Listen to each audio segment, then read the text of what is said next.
This tomato I'm taking out. I'm just doing a little chop and drop right onto the ground, and it can decompose on top of the garden bed.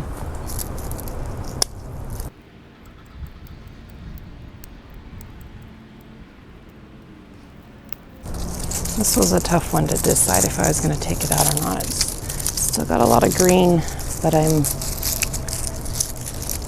deciding it's going to go. Hi, girls.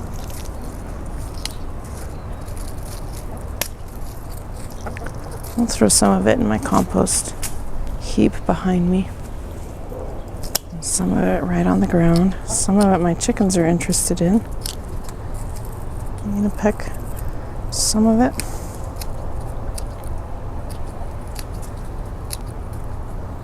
For my shoe.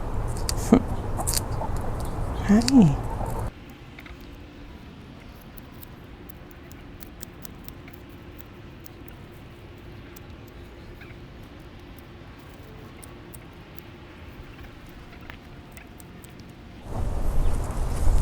The stems take longer to decompose.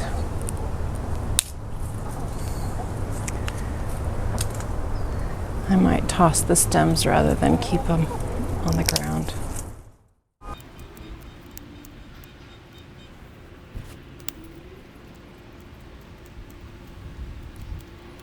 You know, I've done this a few times now. Maybe you would like to see what it looks like after it's decomposed a bit. Let me grab the camera.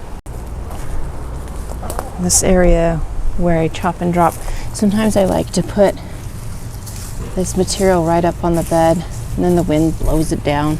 But anyways, if you look right here, this is what it looks like as it's breaking down. And I think that's great mulch to have in the garden. So that's why I think if your leaves are healthy, not carrying the eggs of a pest or something that you don't want to spread around your garden, take these leaves and chop and drop them. Drawbacks to that would be if it were drawing a lot of extra bugs to the garden and they were eating the crops you were trying to grow. So that I would watch for bug impact. But other than that, you know, just this isn't bad stuff. This is good stuff. Look at that. That's from me having chopped and dropped in this area just months ago, really. So there's our dirt, and then here's that mulched material from it just having decomposed right on the garden bed. I'm trying to think if there's any other drawbacks to watch for other than, you know, if by doing this you're drawing too many extra bugs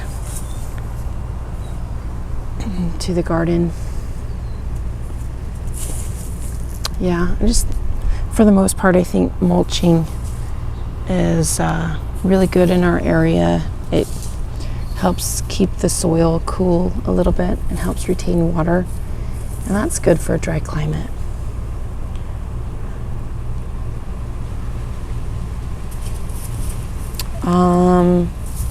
Okay, one time when I opted to change that concept a little bit. With the fig tree, when it dries out in autumn, it'll drop all of its leaves. And one time I left all the leaves, I should say, all over the garden, especially the wind had blown it all across that back wall, all the way down the line. And in the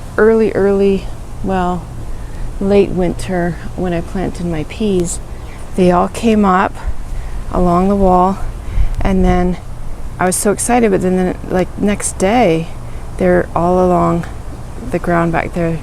They were all snapped off, And so that year, so many leaves ended up being a habitat for roly-polies, and that's what was snapping off all of my brand new pea shoots.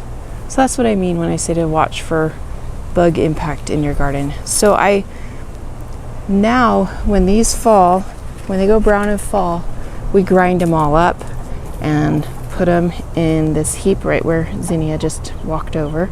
Put it in that heap, and then when we're ready to use it and it's broken down more, and then we put it in the garden instead of having a whole lot of leafy mass for the roly-polies to live under.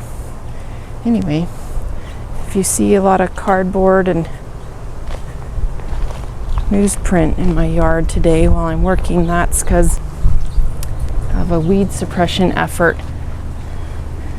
It's still a good effort, but there's some kinks to work out, and one of them is piling enough matter on top that when the wind and the rain comes, it doesn't move all that cardboard and newsprint all over the yard. So just a little bit of cleanup to do there too when I get to it. Reapply something on top of it, some mulch. I really enjoyed mulching my pathways this year. It was just such a relief from all the weeds I always get. It was nice to take a break from weeding pathways. So I loved it, and I'm going to do it again. I think just cover up some of those cardboard pieces again, and it's going to be great.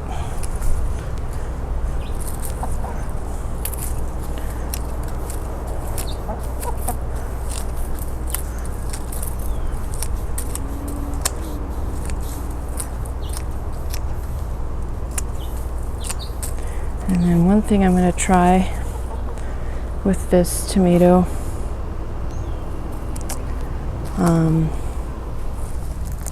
I've heard some things about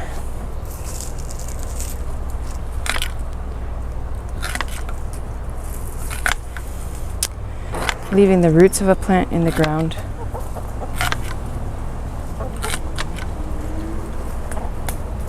To decompose in the ground. And I might do that. I'm going to do that with this tomato. I have no experience with that, so I can't speak to it except to say that I'm going to do it with this tomato plant.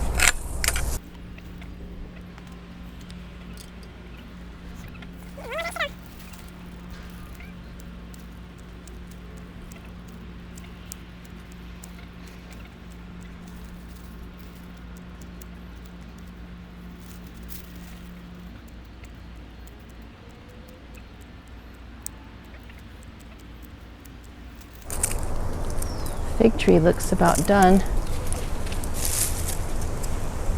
We got so many figs this year. We ate fresh, we froze them, we made fig jam, finally made fig Newtons. Been wanting to do that ever since knowing we had a fig tree on the property. 8 years later, I finally made fig Newtons. They're good. If you have a fig tree and you're looking for extra uses, oh, there's a lot I came across. I didn't even try nearly half the recipes that we found. There's some savory things. You would think that a fig is always meant to be in a sweet dish, but there was some, man, I forgot what they were flavoring it with. Balsamic vinegar or something. I don't know. I didn't end up doing it this year. Although I have some frozen ones in the freezer, so I could still try it.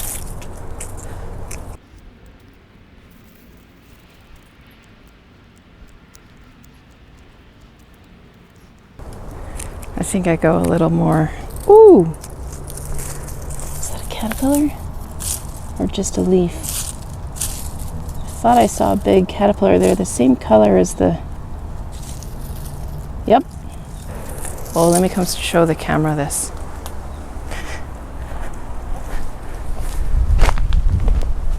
I gotta show you this. They're the same color as the leaf. You don't always catch them.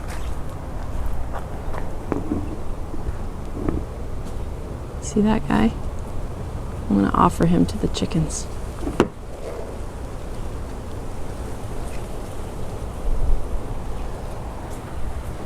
You want this? See that guy? Oh, you nabbed him. It's so mean to the caterpillar, but the chickens love it. Okay, there are the new buds on this pepper plant. There's one that might become a blossom. Anyway, I decided to take off side shoots and just let it be one branch coming up. We'll see if it puts on any more peppers this year. This is a shining star of the garden. I can't believe it. Lasted through all of our tremendous heat. Look at that. Still putting on eggplants. Really pretty purple eggplants. That's ping tongue. Anyway, I'm going to trim the plant up just a little bit. We'll see. We'll see how long that eggplant can produce.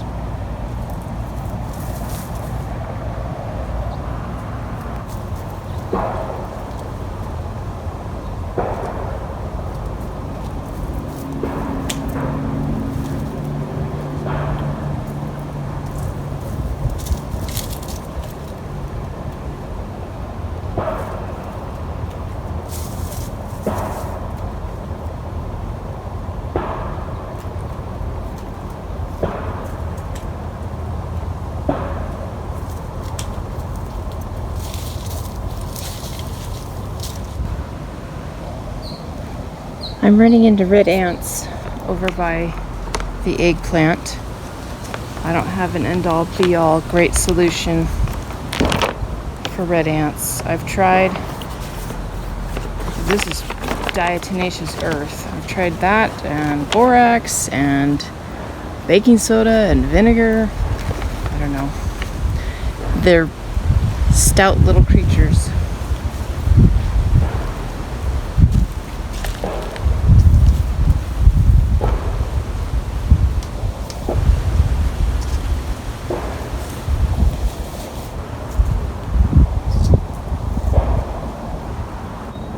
It won't hurt the chickens, and it will take care of some of the ants, but it doesn't kill off entire populations.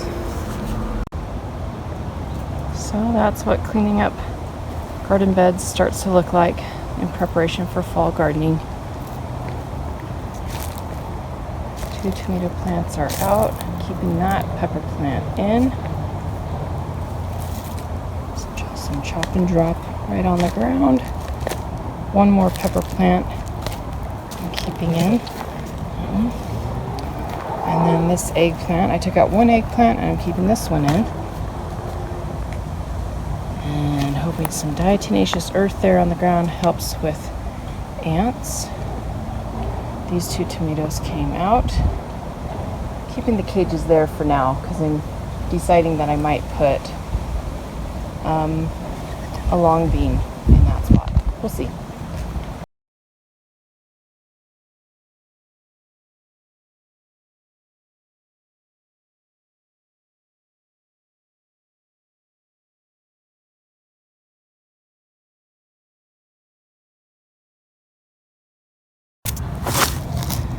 This is just collard.